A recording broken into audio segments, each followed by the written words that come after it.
am the man who's going to break your family. Piece by piece. The devil's coming.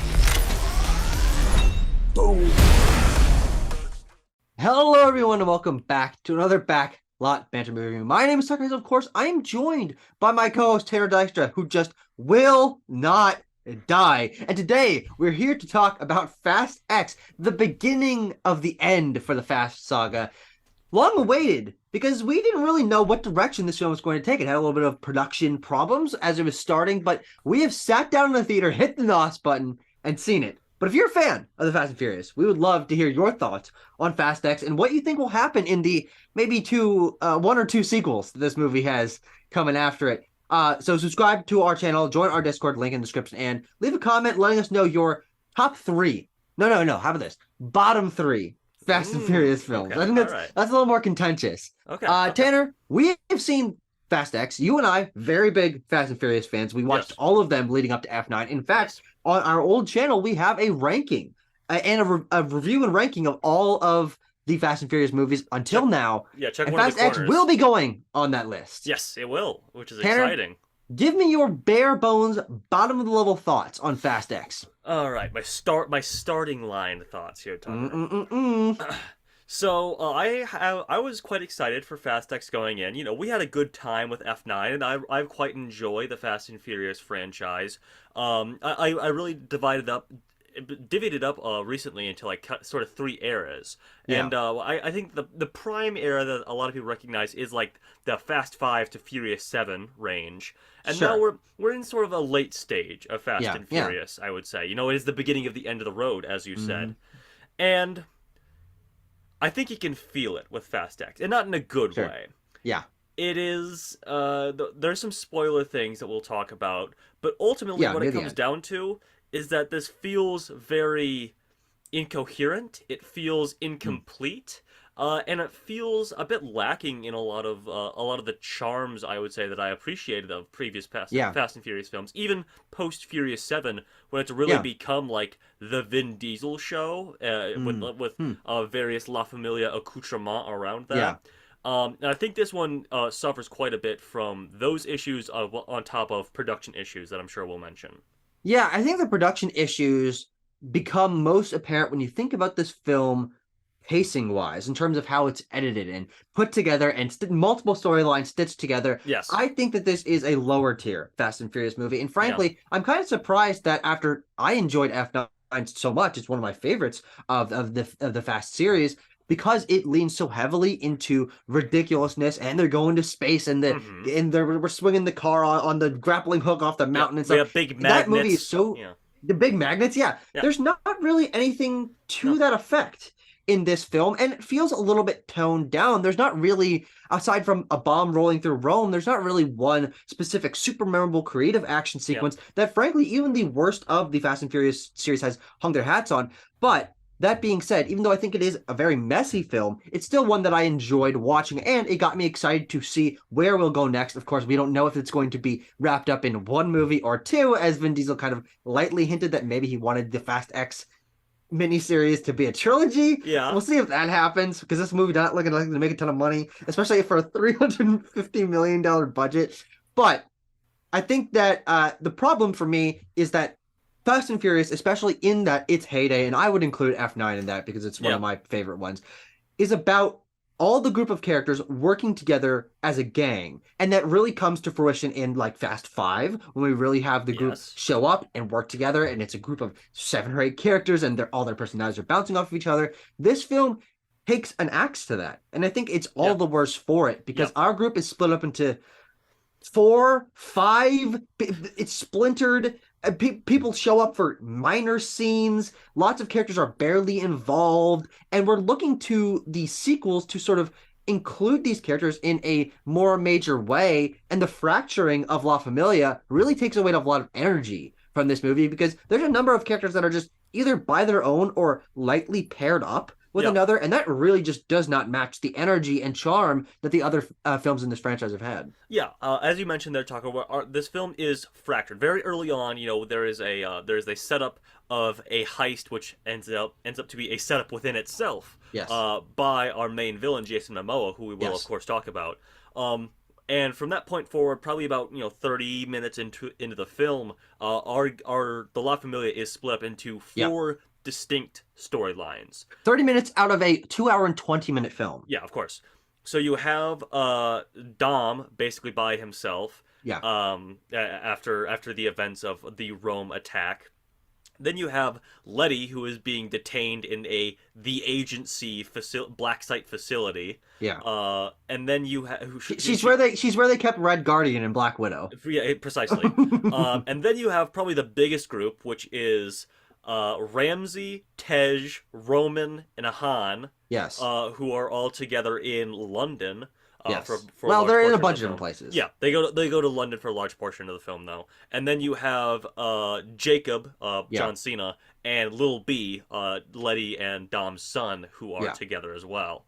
Mhm. So, and we are bouncing wildly between all of these storylines, and none of them are particularly impactful. The main driving force is the Dom storyline in Brazil, because of course, as we know from the trailers, Jason Momoa is playing the son of Hernan Reyes, the villain of Fast Five. We return Dante to Fast Reyes. Five. Yeah, he's playing Dante Reyes. We return to that action set piece at the end of Fast Five. Yeah. For Basically, they just showed wholesale. probably too much of it. Probably too Yeah. long of the beginning of the film is just the end of Fast Five again, but with Jason Momoa spliced into certain scenes.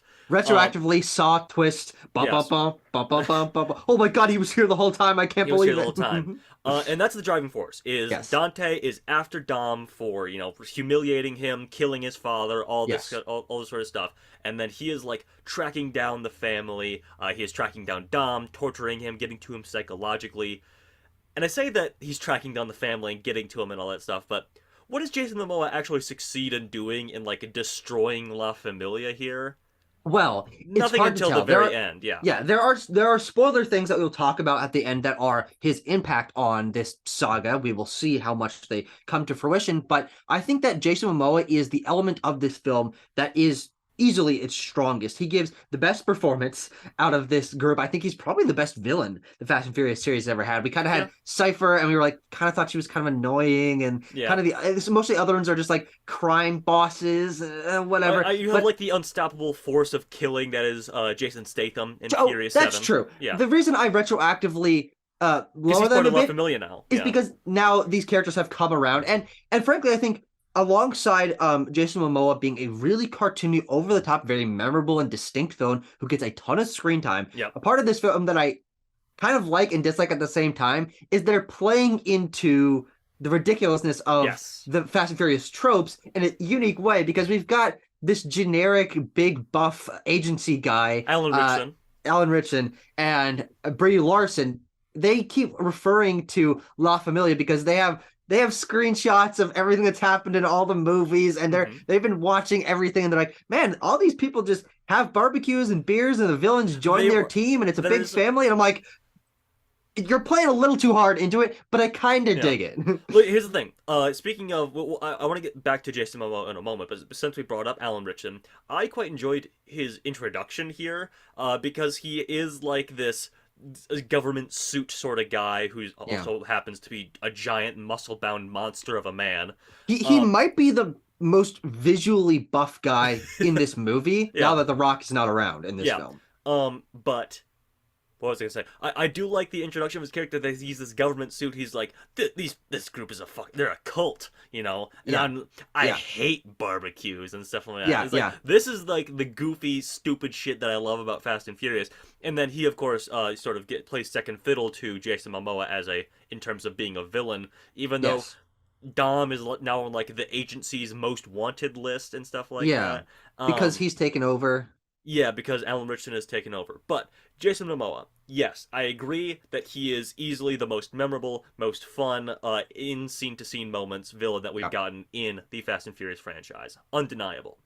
I do think there's an element of his character that sort of, in his campiness and in his like over-the-top nature of performance, undercuts the self-seriousness of Fast and Furious that makes it so fun. But I can forgive it because Jason Momoa is clearly having so much fun. But it does feel a bit incongruous to the rest of Yeah. the feeling of the franchise. Well, I think it feels a little bit incongruous with the one person that he's paired up against, which is the most self-serious Yes, of character course. in this franchise, our main character of Dom Toretto, played by Vin Diesel, Yeah. who would just is doing skells and he's confused the whole time. He's going, "What the hell's going on?" And that kind of plays off in like interesting ways against Dante, but everyone else has a levity about them. Yeah. Letty and Cypher are making jabs at one another. Yep. Of course, we know Tej and Roman, alongside Ramsey and Han, they've all got their little bits of funny behavior. Mm-hmm. They are a lot less self-serious than Dom is. But we only ever really see Dante against Dom. And that is, Yeah. as you said, the main driving force of this film. And it makes the other storylines, which are a substantial, if not like over half of the film, feel a little bit superfluous. And that, I think, is the problem with this film, as I was leading to earlier with its editing, is they're doing things, but they're so disconnected from the central conflict between Dom and Dante that whenever we cut away, I'm like, okay, cool. I'm excited to see these characters because I've watched these characters for 9+ movies, and I want to see who's going to show up and what locations they go to, what kind of antics they get into. But at the end of the day, we didn't even really get. There's not really any momentum out of any of these other storylines because by the end of the film, it's a Dune Part 1 situation where it's like, okay, this is going to end in a cliffhanger situation, but kind of a really unsatisfying. Oh, you gotta tune into the next time to learn basically anything about these storylines. And I'm like, I could see this turning around once we've had the other films to sort of conclude this and balance out the screen time a little bit better, tie things together. This film, I think, tries to sell itself as a distinct entry in the Fast and Furious franchise because it is splitting up the family. And I can see why they might want to do that because they've had basically everyone together for so many films at this point. But you left it off in an unsatisfying place, and it kind of makes this entry feel a little bit like, okay, sure, I guess I watched that. It feels very lackluster and feels it feels like its only usage is to serve setting up the second part. Yes, exactly. Okay, so we'll do spoilers. We'll do spoilers. Should we do spoilers now? Because I want to talk about the ending. Sure. If we're down here. Let's give our scores first. Okay, sure. And then at the end, we'll talk about what we're gonna rank it. Yes, of course. I'll do timestamps. I'll do timestamps in the description if you want to know. I'm gonna go 4.5 out of 10 for this one.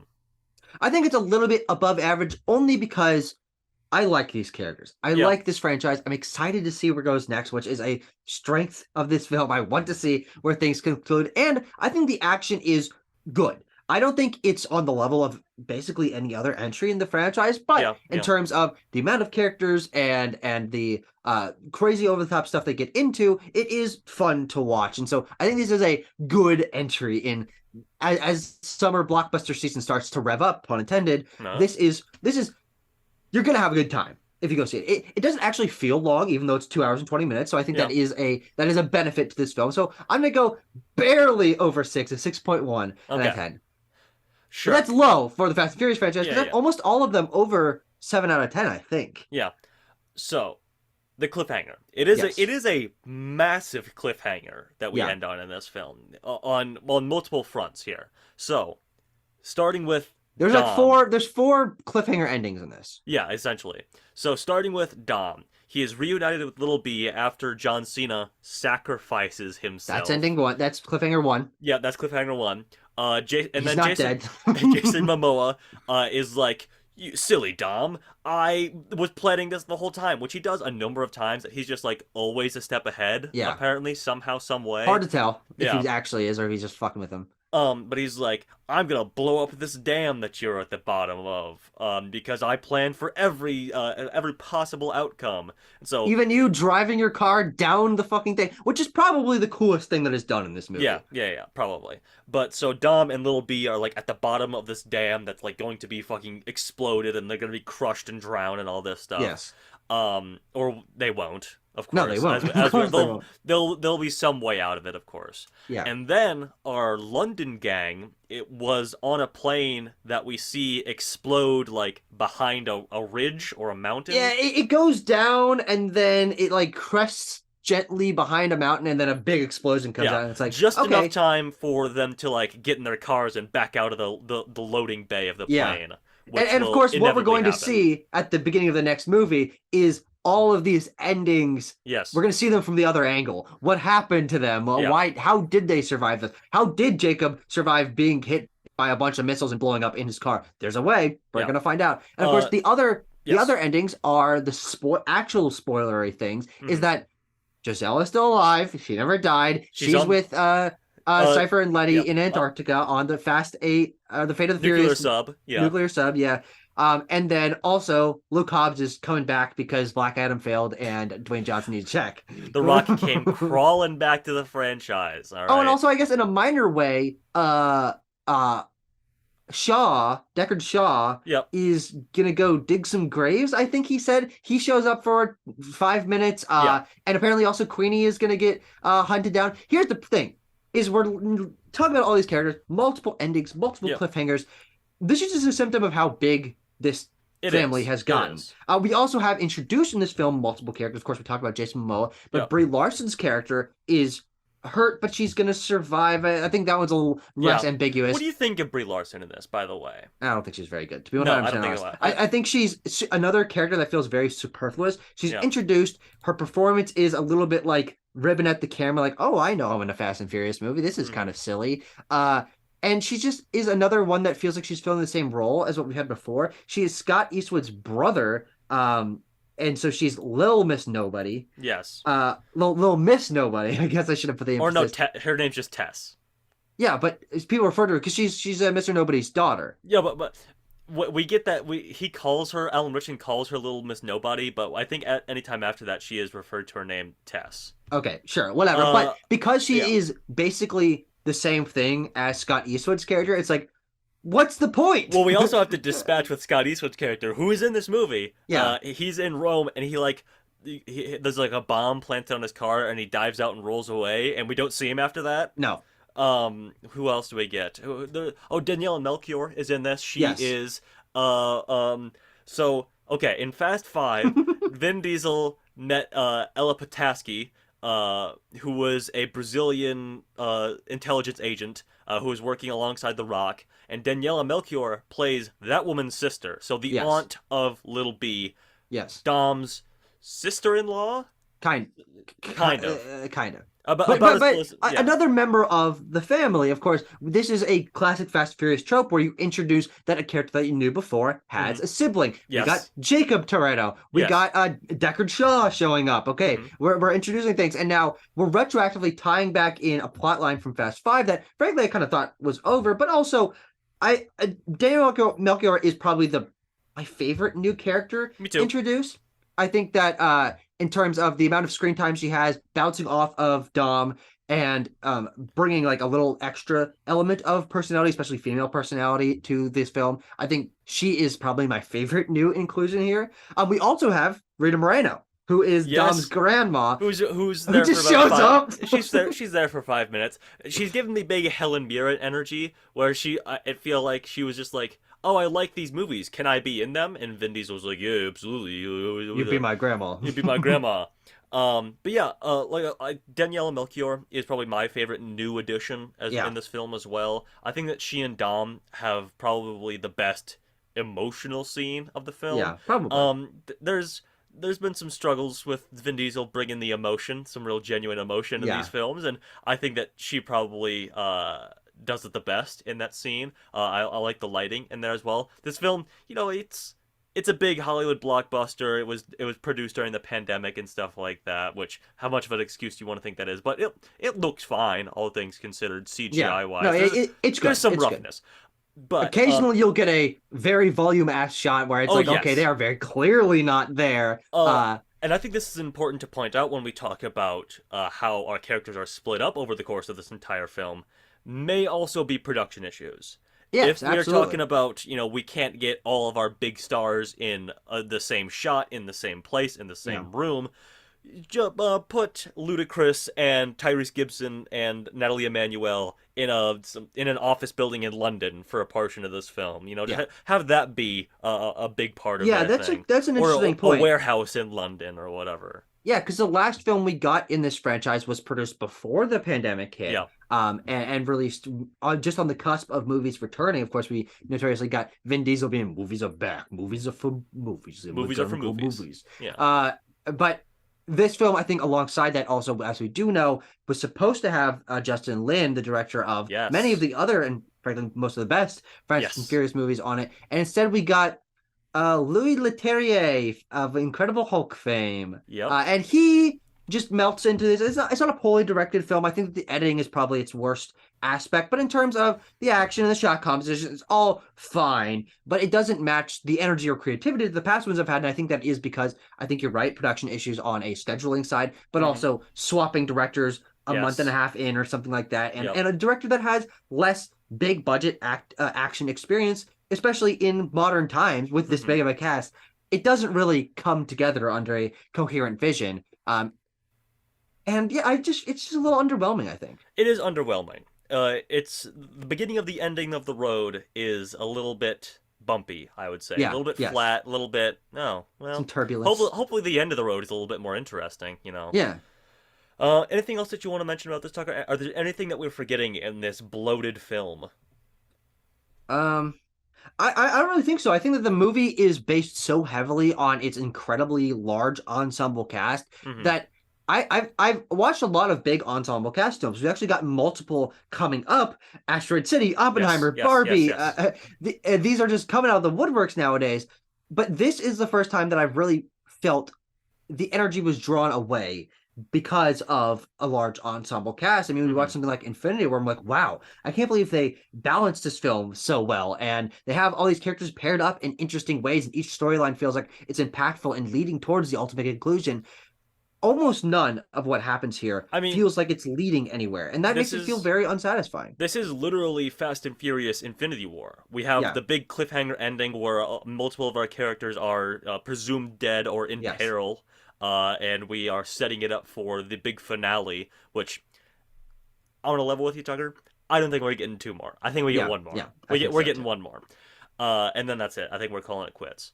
But yeah, I very much view this as a Fast and Furious Infinity War, and makes me appreciate how well, of course, that Infinity War was put Yeah. together, edited, and stuff like that. Because the Didn't Russo have brothers know what they're doing. didn't have to deal with dropping directors out or the Yeah. pandemic or anything of that Of course. nature. Of course. But yeah, I mean, a little underwhelming, but Tucker, we'll be seated day one Oh, for absolutely. Fast X Part Two. But Tucker, Absolutely. we have the most important element of this whole discussion ahead of us right now, which is where's it going to go in our big Fast and Furious ranking that we haven't updated it in years. 2 years, yeah. Yeah. 2021, when we did our Fast and Furious ranking video, and then we added F9 to it. I'm gonna read from bottom to top Okay. as the 10 films that we have currently on the list, and then we'll discuss where we want it to go. I've got a pretty clear place myself, I but think so at number too. 10, we have Fast and Furious, which is of course the fourth one. Number 9, Fast and Furious Tokyo Drift. Number 8, The Fast and the Furious, which is the first one. Number 7, The Fate of the Furious. Number 6, Hobbs and Shaw. Number 5, Too Fast, Too Furious, which is apparently controversial. We like that film We quite a like bit that more one, yeah. than your average bear. Number 4, Fast 5. Number 3, F9. Number 2, Furious 7. And number 1, Fast and Furious 6. Tanner, begin the bidding now. I'm going to say Fast X should go number 8 above The Fast and the Furious, but below The Fate of the Furious. What do you Tanner? think? Yeah.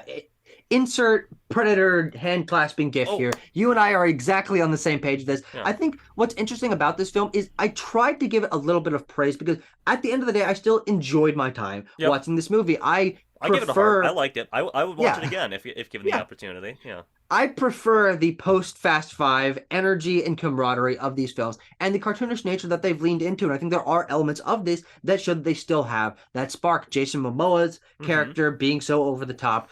John Cena, I think, giving the Yeah. probably second best performance in this film, teaming him up with Lil B, who is now a much older actor. He's not a baby anymore. Yep. Which and actually that kid did a great job, especially bouncing off of John Cena. They have some really fun banter, and John Cena's bringing a ton of energy. And there are creative action set piece moments. Driving down a dam is crazy. That's a Fast and Furious moment. Yep. Having a giant bomb going through Rome for like 25 minutes of the movie, that's crazy. I think it is bloated. It sags. Most of the characters aren't given enough to do. But even when the characters aren't given something like leading towards anything, I'm still enjoying being in the moment with them.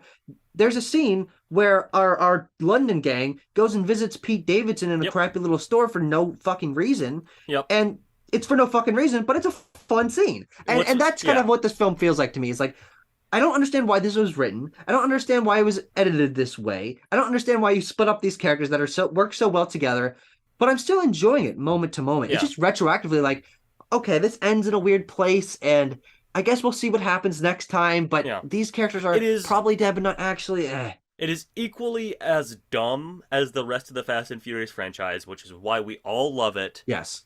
but it is less well put together. Is Yes, the only I agree. thing. Yeah. So there you have it, folks. I think Tucker, we've settled on a spot. Just to reiterate, it is going to go at spot number 8, below The Fate of the Furious and above the very first The Fast and the Furious film. Yes. Crazy that we've come this far in this whole franchise. Harkening, this has been said a number of times, but just like that first one, they were stealing DVD players. Yep. And now we're driving down dams and rolling thermonuclear bombs through the streets of Rome, trying to avoid blowing Yep. up the Vatican. Yep. But Tucker, I just really hope that we're back with Fast X Part 2.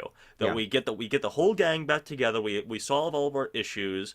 You know what? When I say the whole gang, as we mentioned, of course, there are some spoiler characters, and I mean the whole gang back together. Jesus. Yeah. And We're gonna get an endgame portal situation. Yeah. Where Jason Statham pulls up and it's Daniela Melchior and Brie Yeah. Larson comes out and then Hobbs comes out of the shadows and Giselle comes out of her submarine and Cypher's there. It's like, submarine. and let's be honest, Jason Momoa is somehow gonna join the team and it's just Yeah, gonna be yeah. fucking crazy. Well, you think And he- Rita no, he's Moreno and still- Helen Mirren yeah. are gonna be so fucking old by the time this movie comes out. Oh Yeah, god. yeah. But I can't wait. I Yeah. can't. And Mia, she was barely in this movie. She She'll was in come it for back. a little bit though. She was in it for a little bit, and I am still excited for Fast X Part 2, of course, and that is just the charm of the Fast and Furious franchise. They've built up a lot of goodwill for you and I. Yes, absolutely. And this film did not make that goodwill falter too much. Not too No, much. only a little bit. Only a little bit. Well, Okay. we want to know your thoughts on Fast X. I think this is a controversial film. No. I think most people are like. Yeah. I've seen a number of people being like, guys, this is basically the same as all the other ones. I don't know what you're talking about. And then some people being like, oh, yeah, it's lackluster. I've even seen some people say that this is like a categorically awful film. So, Yeah. I don't know. Okay, Range of maybe it's opinions. controversial. Yeah. But we want to know your thoughts. So again, comment down below. Let us know if this is in your bottom 3 Fast and Furious movies. And of course, if you want to join our Discord and debate the placement of this with us, by all means. By all means. Why not? We will see you guys in more reviews in the future. This summer is just beginning. Yes. Thank you.